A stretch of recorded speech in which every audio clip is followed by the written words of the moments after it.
कभी अपने आप से बात करते हुए यह ख्याल आया है कि आप खुद को ही नीचा दिखा रहे हैं, या ये कि आप ऐसा सोच रहे हैं कि यह काम तो मुझसे होगा ही नहीं?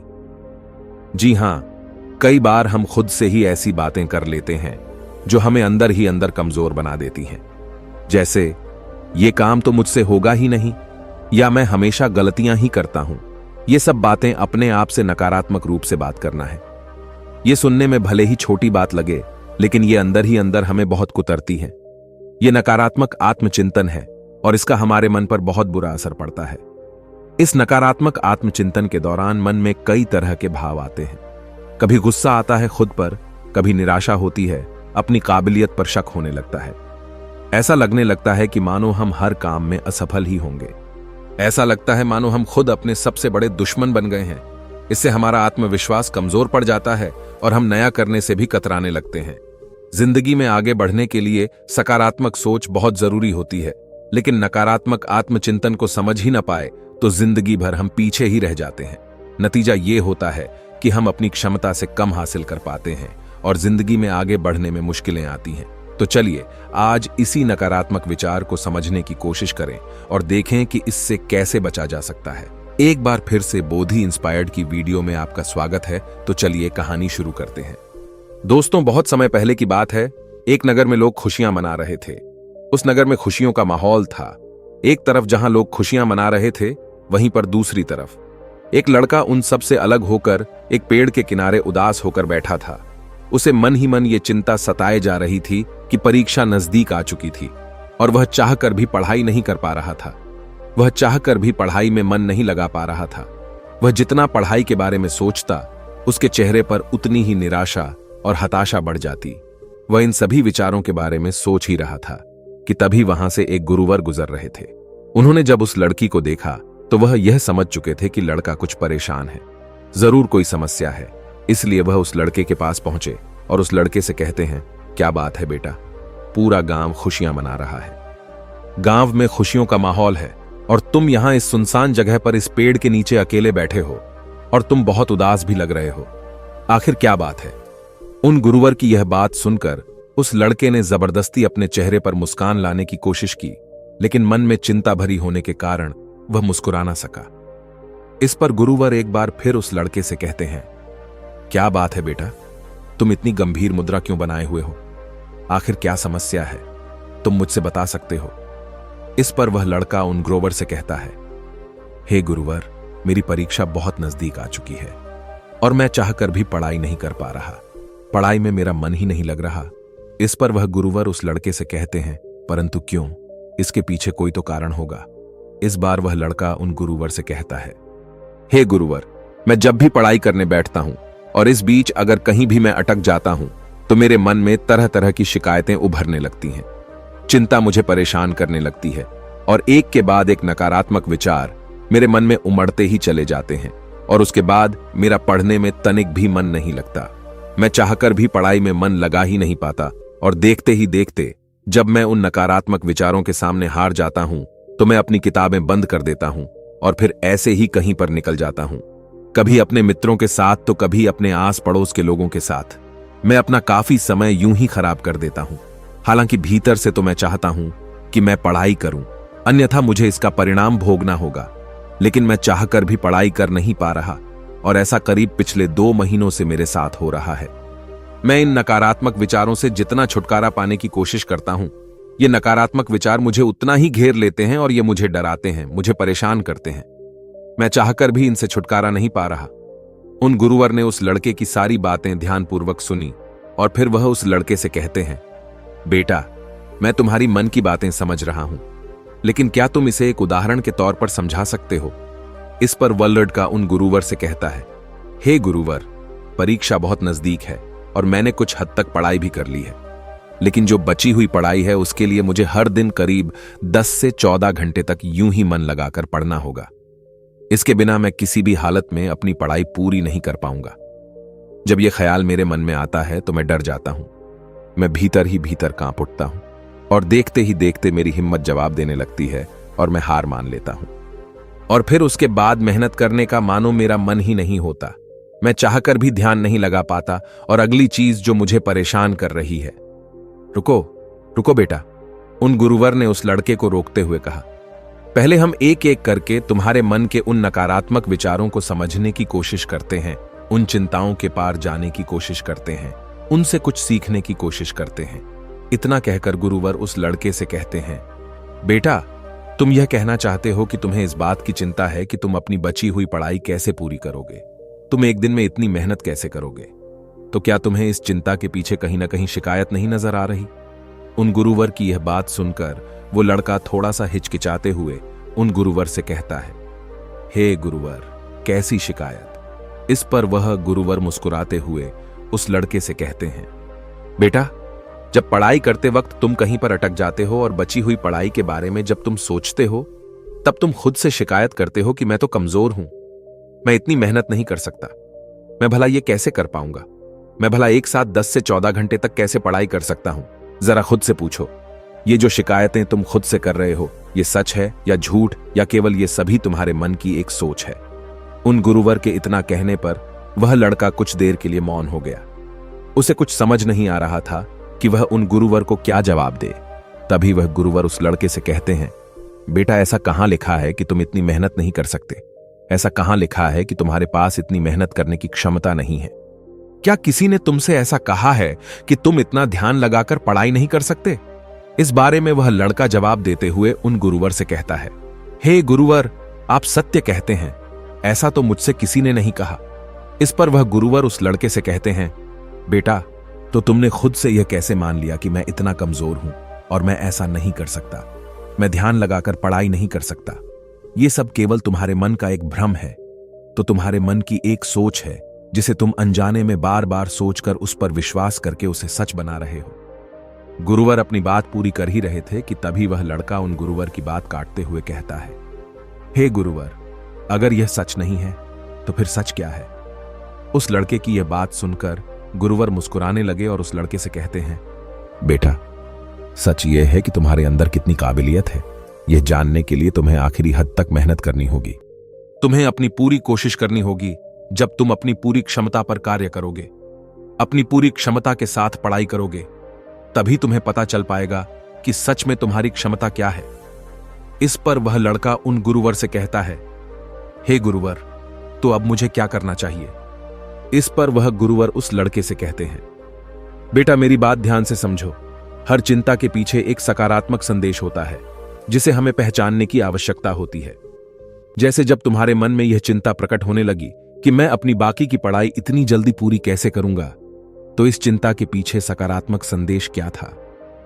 इस पर वो लड़का कुछ देर सोच विचार करने के बाद उन गुरुवर से कहता है, हे गुरुवर, यही की परीक्षा बहुत करीब है और मुझे पूरा ध्यान और अपनी शक्ति लगाकर पढ़ने की जरूरत है। इस पर गुरुवर कहते हैं, बिल्कुल सही।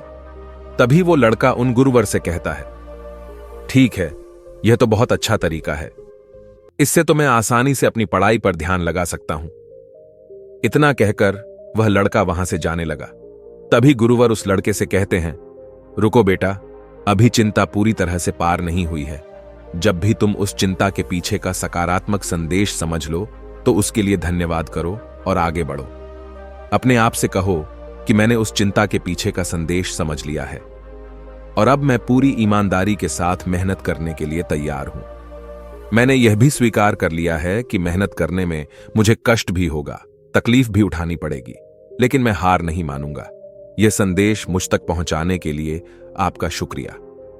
आगे गुरुवर लड़के से कहते हैं, जब तुम खुद से ऐसा कहोगे तो तुम्हें तत्काल अच्छा महसूस होगा, हल्का महसूस होगा, क्योंकि तुम्हारे अंदर का विद्वंद युद्ध पूरी तरह से समाप्त हो चुका होगा और तुमने उस चिंता के पीछे का संदेश भी अच्छी तरह से समझ लिया होगा। तुमने यह स्वीकार कर लिया है कि हां, मुझे लंबे समय तक ध्यान करने की आवश्यकता है, मुझे मेहनत करने की आवश्यकता है, साथ में मुझे थोड़ी सी कष्ट और तकलीफ भी उठानी पड़ेगी। हो सकता है कि इससे मुझे थोड़ी थकान भी हो, लेकिन मैं मेहनत करने से पीछे नहीं हटूंगा। यह सब स्वीकार करते ही तुम्हारे अंदर एक ऊर्जा उत्पन्न होगी और ऐसा इसलिए होगा क्योंकि तुम्हारे मन का बोझ पूरी तरह से हल्का हो चुका है। तुमने उन चीजों को स्वीकार कर लिया है जो चीजें तुम्हारा मन तुमसे स्वीकार करवाना चाहता था। किंतु अब यही मौका है। इस मौके को खाली मत जाने देना और तत्काल इस पर निर्णय लेना, तत्काल इस पर कार्य करना। तत्काल इस सकारात्मक संदेश को अपना विश्वास बना लो। इसे बार बार दोहराओ ताकि तुम इस पर पूरी तरह से विश्वास करने लगो। आगे गुरुवर उस लड़के से कहते हैं, बेटा, यह कठिनाई का ही समय होता है, जो कुछ कर दिखाने का होता है, दर्द को ताकत में बदलने का होता है। इस दुनिया में जितने भी महान लोग हैं, जिन्होंने भी अपने जीवन में कुछ बड़ा हासिल किया है, उन्होंने इसी तरह अपनी शिकायतों, अपनी कमजोरियों को ताकतवर और सकारात्मक सोच में बदला है, उस पर पूर्ण रूप से विश्वास किया है, और तभी वे लोग इतनी ऊंचाइयों तक पहुंच पाए हैं। आगे गुरुवर उस लड़के से कहते हैं, बेटा, अब तुम मुझे अपनी अगली समस्या बताओ और इसका निवारण भी तुम खुद ही करो। इस पर वह लड़का कुछ देर सोच विचार करने के बाद उन गुरुवर से कहता है, हे गुरुवर, कभी कभी मुझे लगता है कि मैंने बहुत समय खराब कर दिया। मैं हार चुका हूं। अगर मैंने 6 महीने पहले मेहनत की होती, इन चीजों की शुरुआत कर दी होती, तो आज मैं कहीं और होता। मुझे ऐसा लगता है कि अब इतनी मेहनत करके मुझे कोई लाभ नहीं होगा। इस पर गुरुवर उस लड़के से कहते हैं, बेटा, अब मुझे यह बताओ, इस चिंता के पीछे शिकायत क्या है? वह लड़का उन गुरुवर की बात मानते हुए कुछ देर के लिए उन विचारों पर सोचता है, लेकिन उसे कुछ भी समझ नहीं आता। तभी गुरुवर उस लड़के से कहते हैं, बेटा, तुम खुद से शिकायत कर रहे हो कि तुमसे गलती हुई है और अब मैं इसे सुधार नहीं सकता।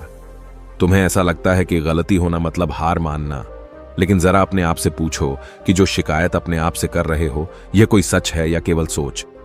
इस पर वह लड़का कुछ देर सोच विचार करने के बाद उन गुरुवर से कहता है, हे गुरुवर, गलती मतलब हार मानना होता है।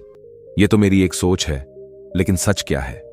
इस पर गुरुवर उस लड़के से कहते हैं, बेटा, जब तुम संघर्ष करोगे तो तुम्हें खुद ही पता चल जाएगा। लेकिन अब मेरा यह प्रश्न है कि मुझे यह बताओ कि इस चिंता के पीछे का सकारात्मक संदेश क्या है? इस पर वो लड़का कुछ देर फिर से सोच विचार कर उन गुरुवर से कहता है, इस चिंता के पीछे का सकारात्मक संदेश यह है कि अब मैं यह गलती दोबारा नहीं होने दूंगा। मैं अपने जीवन में ऐसी स्थिति कभी दोबारा आने ही नहीं दूंगा जहां मेरी तैयारियां कम पड़ जाएं और मैं हार मान बैठूं। आगे वह लड़का उन गुरुवर से कहता है, हे गुरुवर, चिंता के पीछे का यह सकारात्मक संदेश मुझे मिल चुका है। आपसे मैं ऐसी गलतियां कभी नहीं होने दूंगा। मैं हमेशा सीखता रहूंगा। ऐसे में सही कर्म करने के पीछे ध्यान दूंगा। हर कर्म को सही समय पर करूंगा। इतना कहकर वह लड़का उन गुरुवर से फिर कहता है, हे गुरुवर, उस सकारात्मक संदेश को स्वीकार करने के बाद मुझे अब बहुत अच्छा लग रहा है। मैंने कभी नहीं सोचा था कि इन चिंताओं के पीछे जो सकारात्मक संदेश होते हैं वह इतने ज्यादा शक्तिशाली होते हैं। आगे वह लड़का उन गुरुवर से कहता है, हे गुरुवर, कृपया करके मुझे एक बार और इसे अच्छे से समझाइए। मैं इसे अच्छे से समझना चाहता हूं ताकि मैं ऐसी गलतियां दोबारा न करूं। आगे लड़का उन गुरुवर से अपनी अगली चिंता बताते हुए कहता है, हे गुरुवर, मुझे इस बात की बहुत चिंता होती है। इतनी पढ़ाई करने के बाद भी यदि मेरा चयन न हुआ तो मेरे रिश्तेदार, मेरे पड़ोसी और मेरे गांव वाले क्या कहेंगे? इस पर गुरुवर मुस्कुराते हुए उस लड़के से कहते हैं, बेटा, चिंता के पीछे की शिकायत देखो। इस पर वह लड़का कुछ देर शांत हो गया और कुछ देर सोच विचार करने के बाद वह गुरुवर से कहता है, हे गुरुवर, मैं खुद से कह रहा हूं कि लोग मुझे पसंद करेंगे तो ही मैं खुद को पसंद करूंगा। इसका अर्थ यह हुआ कि मैं दूसरों की सोच पर निर्भर हूं। मैं दूसरों के हाथों की कठपुतली हूं और मुझे इस बात की चिंता हो रही है। हे गुरुवर, मैं सोच रहा हूं, मैं जो इस शिकायत के पीछे का संदेश समझ पा रहा हूं वह सच है या केवल सोच? इस पर वह गुरुवर एक बार फिर उस लड़के से कहते हैं, बेटा, यदि तुम दूसरों की नजरों से खुद को नापोगे तो हमेशा खुद को छोटा ही पाओगे, क्योंकि छोटे लोग दूसरों के बारे में छोटा ही सोचते हैं। और इसी के विपरीत सच यह है कि यह तुम्हारा काम है कि तुम खुद की इज्जत करो। जो भी तुम कार्य कर रहे हो उसकी इज्जत करो और खुद पर भरोसा करो। यही सच है। तुम अपने बारे में कैसा महसूस करते हो, खुद पर कितना विश्वास करते हो, केवल और केवल यही मायने रखता है। आगे गुरुवर उस लड़के से कहते हैं, अब मुझे यह बताओ कि इस चिंता के पीछे का सकारात्मक संदेश क्या है? इस पर वह लड़का उन गुरुवर से कहता है, हे गुरुवर, इस चिंता के पीछे का सकारात्मक संदेश यही है कि हमें नकारात्मक विचारों से बचकर रहना चाहिए और हमें ऐसे विचार सोचने चाहिए, ऐसे विचारों पर ध्यान देना चाहिए जो हमें शक्ति दे। आगे वह लड़का कहता है, इस शक्तिशाली संदेश के लिए मैं आभारी हूं। हमेशा सतर्क रहने की और अच्छे विचारों पर बार बार ध्यान देने की जिम्मेदारी को मैं स्वीकार करता हूं। आपसे केवल और केवल मैं खुद पर विश्वास करूंगा, अपने कर्मों पर विश्वास करूंगा, और मैं यह देखूंगा कि मैं क्या कर रहा हूं और मुझे क्या करना चाहिए। क्या मैं सही राह पर हूं या नहीं। मैं स्वीकार करता हूं कि आज से केवल मैं अपनी नजरों से खुद को देखूंगा। कौन मेरे बारे में क्या कह रहा है, इससे मुझे कोई फर्क नहीं पड़ने वाला। इतना कहकर वह लड़का उन गुरुओं से कहता है, हे गुरुवर, मेरी समस्या तो सुलझ गई। अब मुझे बहुत अच्छा लग रहा है, मैं बहुत हल्का महसूस कर रहा हूं। इस पर वह गुरुवर उस लड़के से कहते हैं, बेटा, जो भी तुमने अभी कुछ कहा है उसे तुम याद रखना और इसे कहीं पर लिख लेना और इस पर तत्काल कार्य करना, ताकि तुम हर दिन यह देख सकूं कि तुम किस प्रकार नकारात्मक विचारों के प्रति सतर्क हो और तुम किस प्रकार प्रेरणा देने वाले विचारों पर ध्यान केंद्रित कर पा रहे हो। आगे वह गुरुवर उस लड़के से कहते हैं, ठीक इसी प्रकार तुम एक छोटी सी कार्यवाही करके खुद को यह एहसास दिला सकते हो, खुद को याद दिला सकते हो, खुद को साबित कर सकते हो कि तुम चिंता और शिकायतों से कहीं बड़े हो। और इसी प्रकार बार बार अपने विचारों पर कार्यवाही करने से हम अपने भीतर एक सकारात्मक मान्यताएं बना लेते हैं जिन पर हम विश्वास करते हैं, और देखते ही देखते हम उन विश्वासों पर आंख बंद करके भरोसा करने लग जाते हैं। आगे गुरुवर उस लड़के से कहते हैं, इसलिए बेटा, इसी तरह से जब भी तुम्हें चिंता परेशान करे तो सबसे पहले चिंता के पीछे की शिकायत देखो और यह पता करो कि शिकायत सच है या फिर केवल सोच। इससे आपके और शिकायत के बीच में थोड़ी दूरी बनेगी। इस शिकायत का कड़वापन और असर थोड़ा सा कम होगा और आप उसके बारे में जानो, उसे पहचानने की कोशिश करो, उसके पीछे का सकारात्मक संदेश जानने की कोशिश करो और एक नई मान्यता तैयार करो। तभी तुम अपने जीवन में सही ऊंचाइयों को छू पाओगे, अपने जीवन में उन ऊंचाइयों तक पहुंच पाओगे जिनकी तुम कल्पना करते हो। इतना कहकर वह गुरुवर शांत हो गए और उस लड़के को भी अभी समझ में आ चुका था कि वह अपने जीवन में बेवजह की चीजों से डर रहा था, जबकि उसे अपने विचारों से लड़ने की जरूरत थी और वह अपने आप से लड़ रहा था। उसने जाने अनजाने अपने मन में नकारात्मक विचारों की मान्यता तैयार कर ली थी जिन पर वह आंख बंद करके भरोसा करने लगा था, किंतु उसे तो अपने सकारात्मक विचारों पर ध्यान केंद्रित करना चाहिए था। इसके बाद उस लड़के ने गुरुवर को प्रणाम किया और वापस घर लौट आया। अब से वह दिन रात मेहनत करने लगा, खूब मन लगाकर पढ़ाई करने लगा, और जब उसके मन में कोई नकारात्मक विचार उत्पन्न होते तो वह उस नकारात्मक विचारों के पीछे का संदेश समझता और खुद से उन गलतियों को स्वीकार करता जिससे उसके मन में सकारात्मक ऊर्जा का निर्वाह होता, और अपनी कमजोरियों को ताकत बनाकर वह आगे बढ़ता जाता। दोस्तों, आपने आज के इस वीडियो से क्या सीखा वह मुझे आप कमेंट में बता सकते हैं। इसी के साथ में उम्मीद है कि आपको आज की वीडियो पसंद आई होगी, तो इस वीडियो को उस इंसान को शेयर करें जिससे यह कहानी सुनने की जरूरत है, और उसी के ठीक बाद चैनल को सब्सक्राइब करें।